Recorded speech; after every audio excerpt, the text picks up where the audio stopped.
what Inga, you were bringing about this, in a way, looking on the local art histories, and also even overlooked or forgotten, or maybe never really properly known parts of it, in relation to a much broader perspectives. We can use the word global perspectives. You were using the global south, but I'm sure that the geographies are so diverse that these could, but definitely not just Western narratives.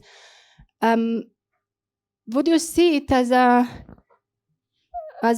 kind of just one of the still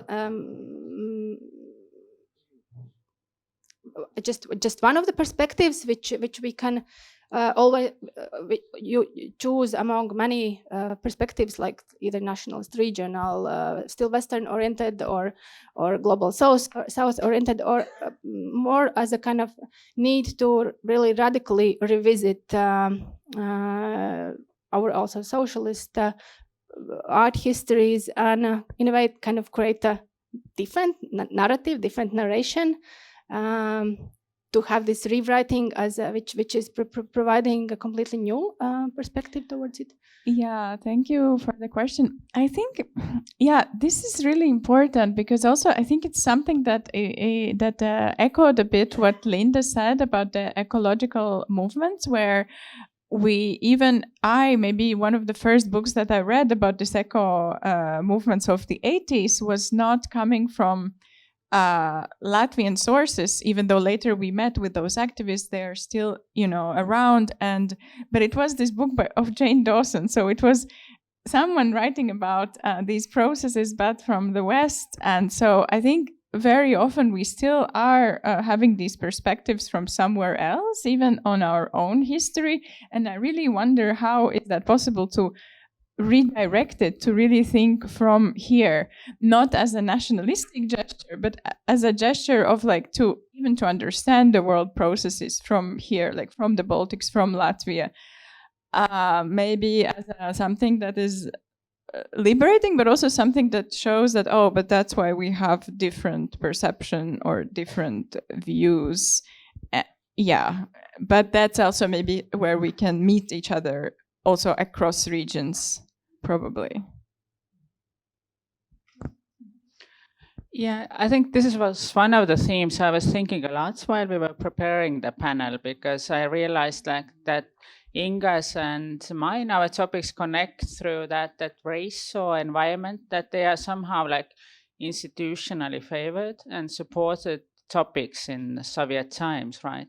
But even when you look at the Soviet time period, art criticism and writing, there is actually very little. I have a similar experience previously while working with Tiina Malgreem with the historical images and paintings from Soviet times. And recently we also did this industrial motif in the Soviet Estonia. And all of these, they have huge commissions, they are favored, but they are also kind of perceived as institutional and boring, I suppose, by the more interesting writers. So there is this kind of lack of writing about those. But I think in a way it's also not bad, because I think this current post-humanist eco-critical approach or critical race theory, whatever, also allows much more interesting debates and discussions. So, and also a way of getting over this lack of contemporary discussion on these topics from the late Soviet times that we do not have with regards to all those very social topics, right? And also maybe, because you asked about these narratives, and maybe for me, also something that I've been thinking about in the work when I'm in the museum, or when we discuss, I don't know, or when I hear discussions, at MoMA about exhibition history. So there is something different. I think when we think about exhibitions in Latvia or in the Baltics, it somehow, or at least in my practice, it very often comes from some kind of very local phenomena, and we may expand it to the Baltics and maybe to Eastern Europe, but not so much. Whereas when you are in this larger museum, you often think about large narratives, but they kind of tend to override the nuance or the difference. And I think also there is this question we should maybe also look at the micro histories, but how do we do it from this larger museum perspective? And I think yeah, like there we are kind of more we have a bigger advantage because we can really dig deeper into that and actually do that work without sweeping, I don't know, the history of women artists from the 70s and just not seeing what is the context of each of those, you know. Are there any questions from the audience? I actually have a more like a specific question for Linda, as I couldn't ask after the presentation. I wanted to ask, I saw some examples that you brought, but I wanted to ask, where do you see, for example, like land art fitting into this context? Like when we think about, like, let's say like Jüri Okas or Jaan Toomik, and especially, or when we go even further with, like, I don't know, Joseph Beuys and his project 7,000 Oaks. I mean, it's in Estonian's context, it's not necessarily about environment. It can go more into like a conceptual road. But in 70s and in 60s, let's say in America, it was very much about like against this kind of extensive urbanization, or this kind of a response towards commercial art. So how do you see this fitting into the context of like ecological art, or this going more supporting the environmental needs? Yeah, thank you for this question. I actually left it out deliberately to sort of squeeze everything into 15 minutes. Last spring, we had a course on art, science and environment here at the Arts Academy, and there we also actually discussed a lot that with the students. So you have this more famed artist like Jüri Okas doing land art. I think like from the retrospect also saying that they didn't really think about environments while doing that. But you would also have all kinds of different happenings also when you have like in this very famous gatherings of young culture figures, often at the seaside. So you would also have the beach and the sea often as the element. And I think Anu has also at some joint symposium we did pointed out this possibilities of reinterpreting this land art happenings, performances in late Soviet Estonia, possibly also in the late 1980s, early 1990s from an environmental perspective. And I think this is also what Maya and Reuben folks have been doing, also pointing out that you have this neo-avant-garde art appearing, namely at the same time when you have this crisis of industrial modernity, right? What I like in their approach is that they also, again, give agency to these Eastern European artists instead of Robert Smithson and these other famed American artists who might have like protested against extractivism. But if you look what they did themselves with these megalomaniac projects, those perhaps had a quite big footprint too. And it's nice to contest, again, this very Western-orientated history, global canon of environmental art by bringing in and giving agency to Eastern European examples as well as examples from Global South. If I may continue, Linda, also with a question to you. Have you been also looking at a little bit at what was happening at the natural history museums at the Soviet time?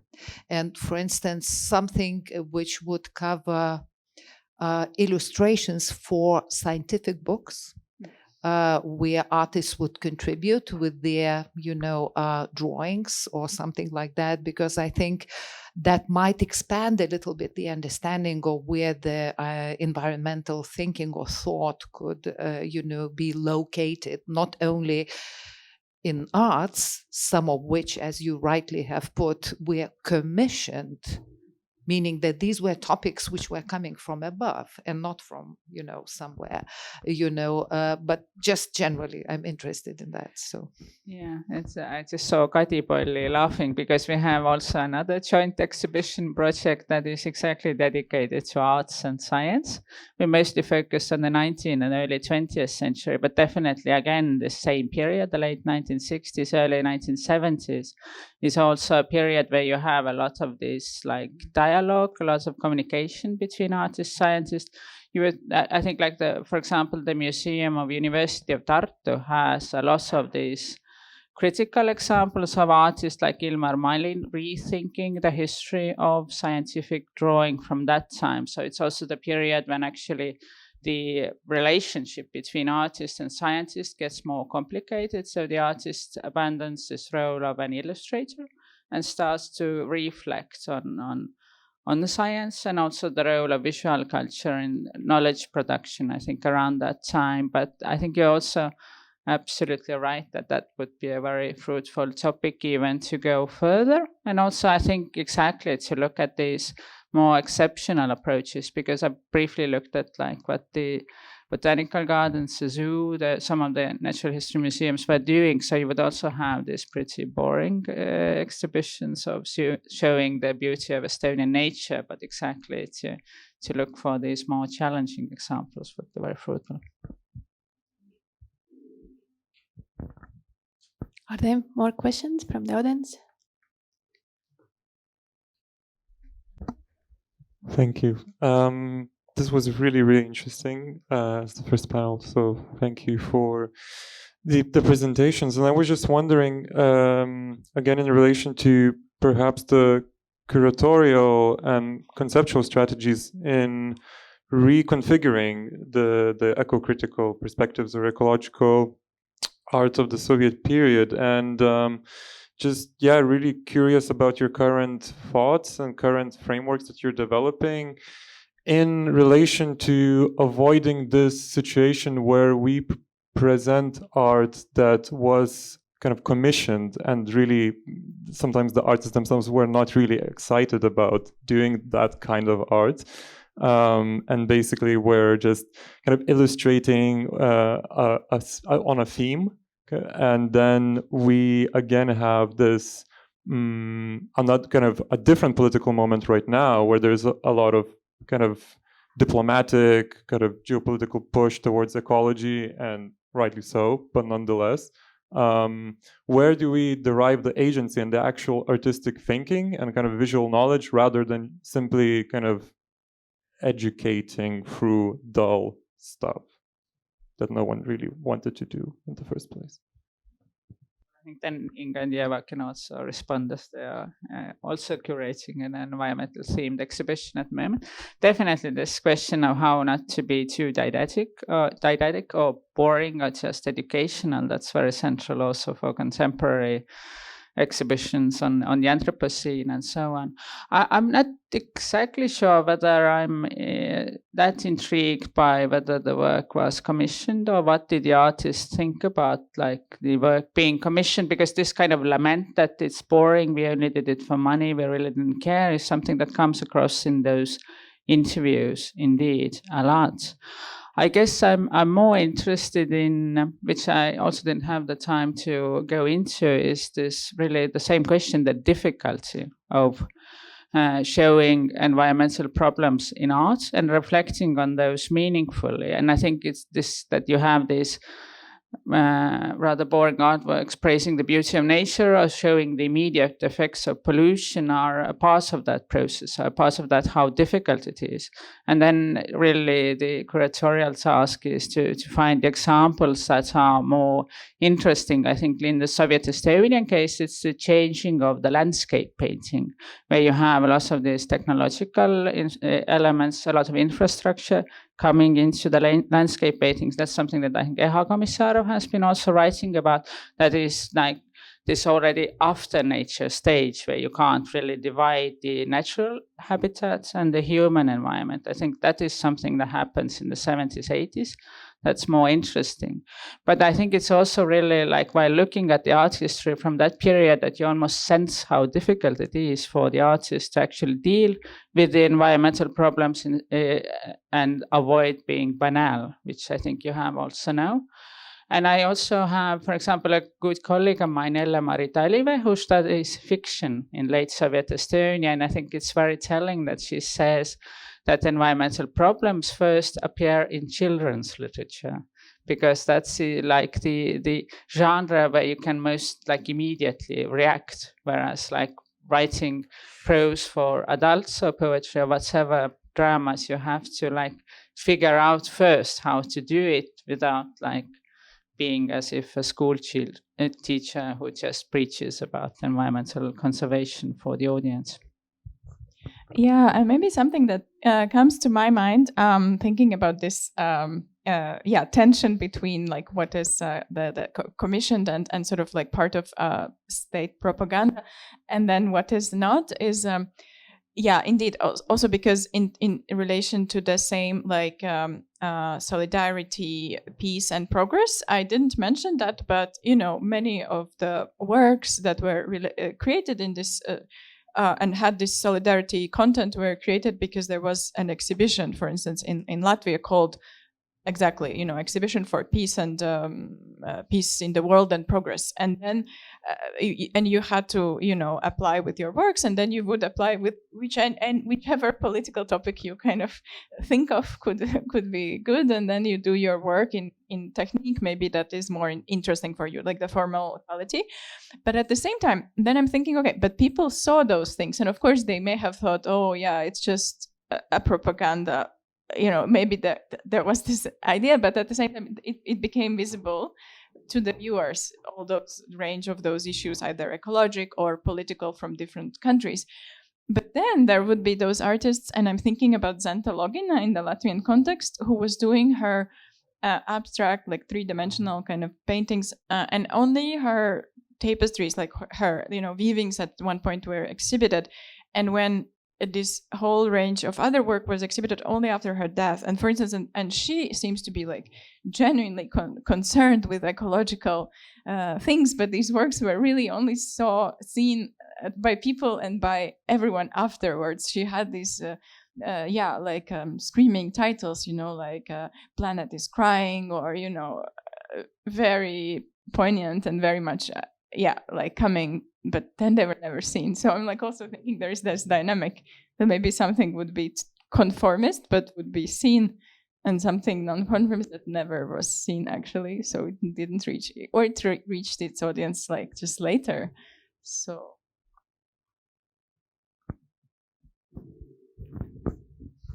yeah, just maybe also wanted to add that in a way that this boundary between like artwork, which is like where this theme is commissioned or somehow fitting in this officially given framework, and artwork which is in a way criticizing the system, it's sometimes this boundary is very, very thin. And and definitely these works from the 70s, I can speak about Latvia, of course, much more kind of convincingly, but I'm sure that it's also in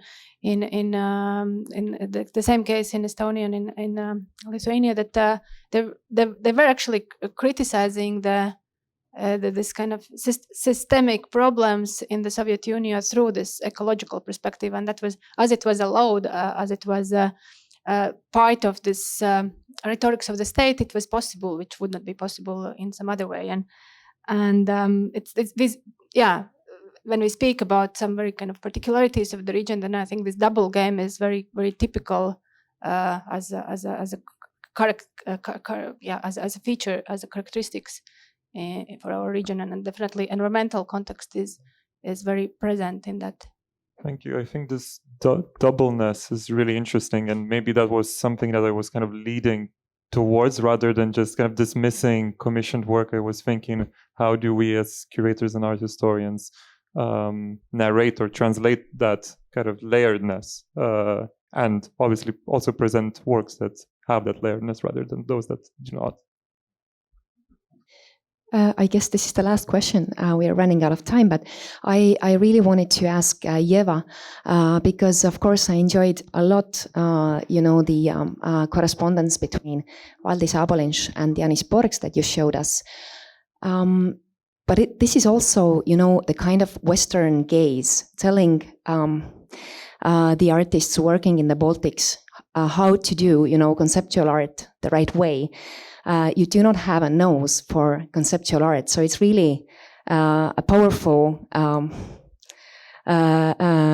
image in that sense. But do you know how Jānis Porks replied, or can you imagine how he would reply to Valdis Abolenš?